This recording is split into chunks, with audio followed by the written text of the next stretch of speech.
right, this is a fantastic report on a fantastic, hilarious film, so entertaining. Now you got my clip first and your clip second, right? All right, buddy, let's do it. Great clips, I can't wait. Woo! Good afternoon, I'm Steve S.H. reporting for Breaking News 500 here in Vero Beach, Florida. Today's topic is the funny, entertaining film, It's a Mad, Mad, Mad, Mad World. Now, before we get on to It's a Mad, Mad, Mad, Mad World, if you haven't subscribed to the channel, please take a second, just go ba-bing, subscribe, doesn't cost a thing. We want to thank you for that subscribe, and thank you to all our loyal subscribers. You're going to love this report, folks. Now, let's get right to it. It's a Mad, Mad, Mad, Mad World was released in 1963, directed by Stanley Kramer. Has an all-star ensemble cast. Now I'm going to try to name everybody. I don't want to leave anybody out because they're all so talented and so great. Are you ready for this? Spencer Tracy, Milton Berle, Jonathan Winters, Sid Caesar, Buddy Hackett, Mickey Rooney, Jim Backus, Edie Adams, Dorothy Provine, Ethel Merman, and you got Don Knotts in this film along with Terry Thomas, and even some special appearances by Jerry Lewis, the Three Stooges, Jack Benny, Buster Keaton. So many talented people are in this film, and Peter Falk even plays a cab driver in this film. What a talented group of people and a great film. Now here's the basic story. Before we get to our first fantastic clip. Smiler Grogan. Well, he's just been released from jail. He's a released convict, and he's on the run now to go get that money he stole, $350,000. He buried it somewhere. The cops never recovered it. He did the time, and now he wants his money. Well, he's being followed by the cops. So as he's driving crazy through the mountains and the hills and the California desert, cutting people off, driving like a madman, going for that money, he sings off of a cliff, and he's about to die. He's on the side of this cliff. Well, all these people that he passed pull over to go down the cliff to help him out. The women stay up on top of the hill, and the guys go down to check on him. And he's played by Jimmy Durante. He's one big scene in the film. So he's on the side of the road, you know, he's laying there. He's dying from that fall with the car. And the guys come down, are you okay, this and that? He's like, I'm telling you, I'm giving it to you. 350 G's. 350 G's just waiting for you. I did the time for it. I'm giving it to you. It's buried under a big W. A big W. Do you hear what I'm telling you? In Santa Rosita Park. Santa Rosita Park. Get that money. Fix yourselves up. Dress up. Go out on the town. But watch out for the bulls. The bulls. The bulls are everywhere. Well, he's talking about the cops, you know, being the bulls. Well, he kicks the bucket, you know, and the bucket he literally kicks and it goes down the hill.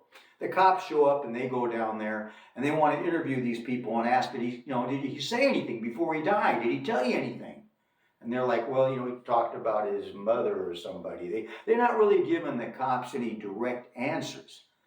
Well, the cops feel that maybe he said something and maybe they know. So now the cops are going to follow all these people, see what they're up to.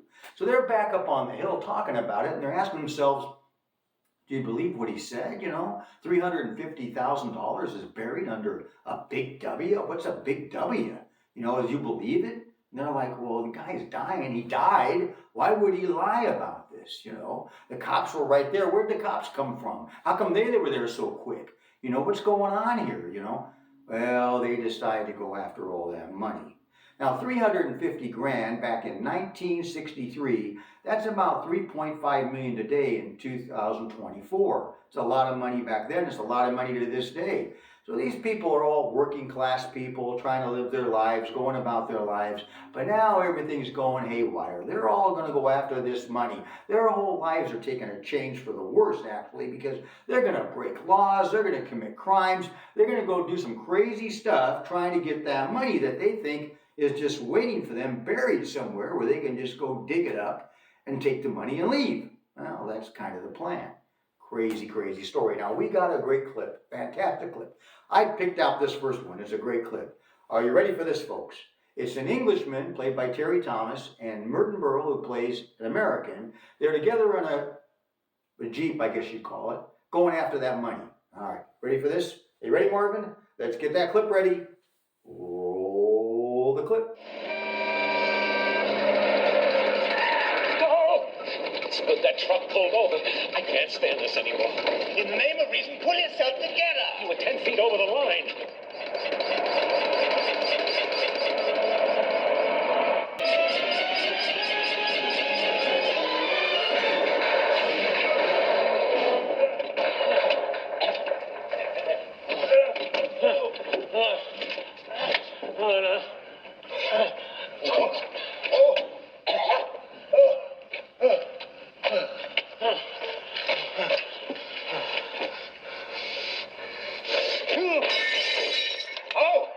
So it's fisticuffs you want, is it? Right, stick 'em out. Come here, you coward. Come here, you yellow belly. Don't hit me. Don't hit me. Blood. It certainly is. Oh, come back here, you blimey.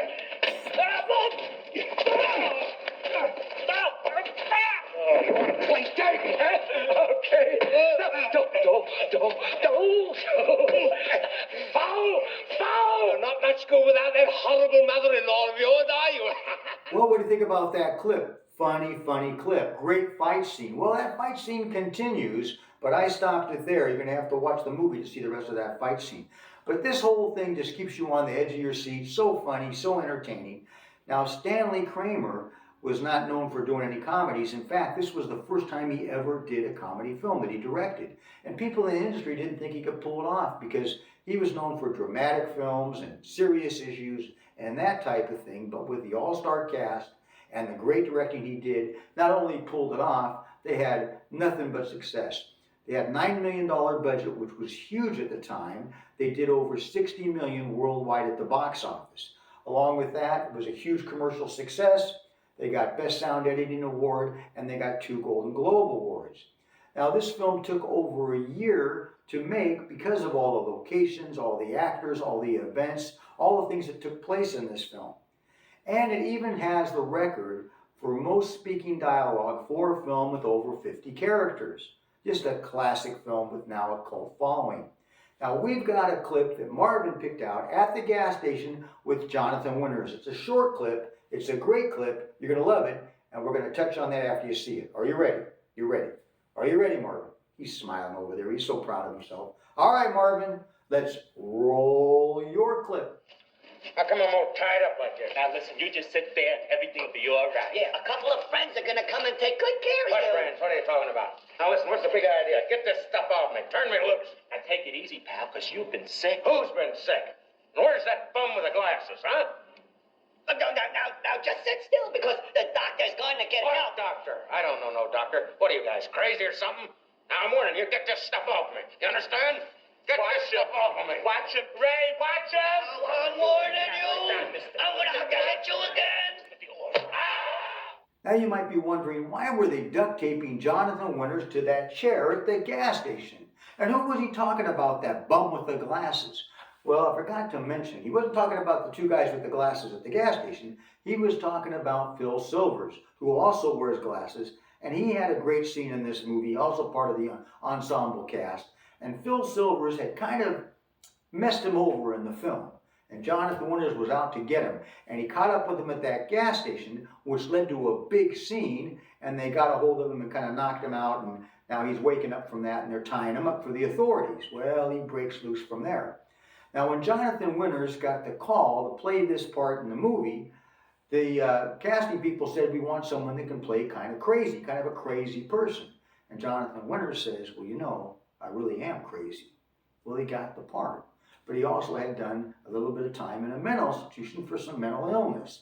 Jonathan Winters played this part perfectly.